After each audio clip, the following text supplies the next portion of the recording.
Pizza বানানোর জন্য আমি নিয়ে নিয়েছি 4টে পাউরুটি, ডিম, সুজি, বেকিং পাউডার, নুন, চিনি আর দুধ।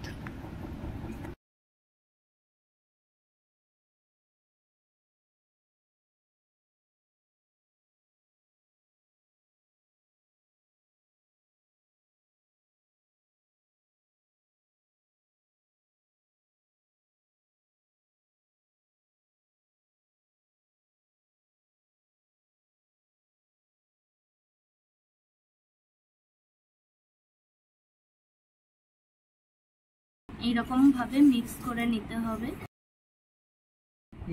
এটাকে ভালো করে মিক্স করে নেওয়ার পরে 10 মিনিট ঢাকা দিয়ে এবার আমি রেখে দেবো।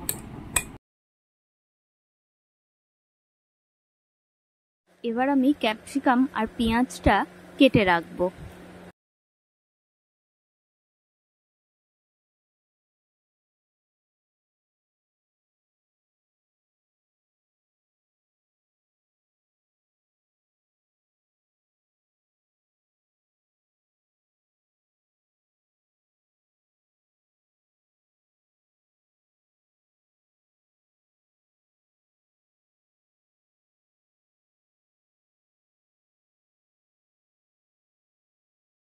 এখানে আমি 100 গ্রাম চিকেন নিয়ে নিয়েছি আর ম্যারিনেট করার জন্য নিয়েছি লঙ্কা গুঁড়ো, ধনে গুঁড়ো, জিরে গুঁড়ো, নুন, গোলমরিচ গুঁড়ো, আদা রসুন বাটা। এবার আমি ম্যারিনেট করে নেব।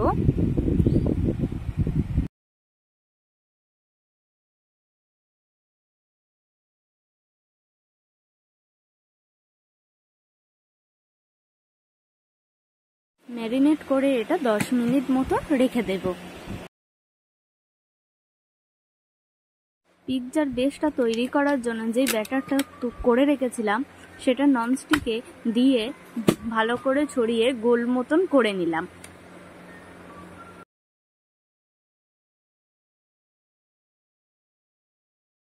এরপর ঢাকা দিয়ে 15 মিনিট মতন বেসটা তৈরি হতে দেব। চিকেনটা রান্না করে নেওয়ার জন্য কড়াইয়ে তেল দিয়ে ম্যারিনেট করা চিকেনটা দিয়ে ভালো করে নেড়ে নেব যতক্ষণ না চিকেনটা সেদ্ধ হয়ে যাচ্ছে। এটা একটু সেদ্ধ হয়ে আসলে তাতে পরিমাণ মতন সস দিয়ে ভালো করে নেড়ে নেব।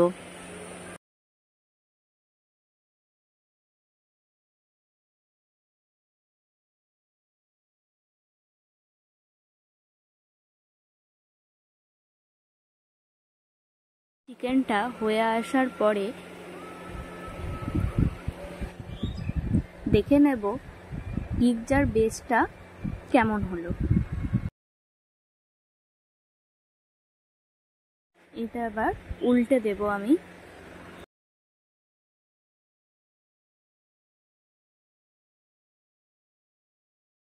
সসটার উপরে যে আমি সসটা দিচ্ছি এটা কিভাবে তৈরি করেছি এই রেসিপিটা দিইনি।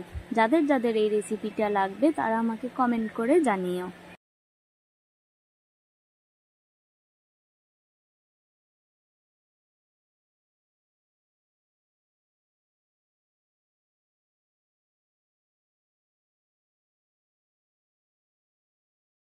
বেসটার উপরে চিজ দেওয়ার জন্য আমি চিজটা পুড়ে নিচ্ছি।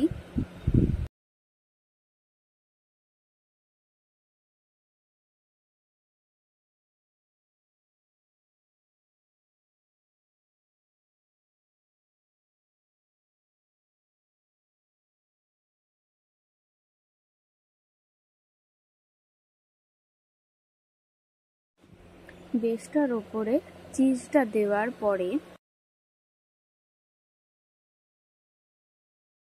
চিজটা খুব ভালো করে ছড়িয়ে দিতে হবে। কারোর কারোর ইচ্ছা হলে সে বেশিও দিতে পারো। এর মধ্যে এবার আমি চিকেনের টুকরোগুলো ভালোভাবে ছড়িয়ে সাজিয়ে দিলাম। এর মধ্যে পেঁয়াজ আর ক্যাপসিকামের টুকরোগুলো দিয়ে দিলাম।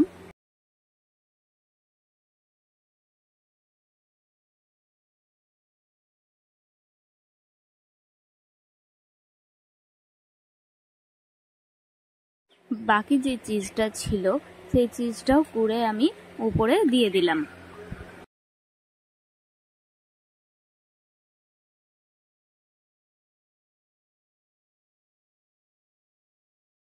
কিছু দেওয়ার পরে ঢাকা দিয়ে 15 মিনিট মতন রেখে দেব। পিৎজাটা হয়ে যাওয়ার পর নামিয়ে নিয়ে পিস পিস করে কেটে নিয়েছি।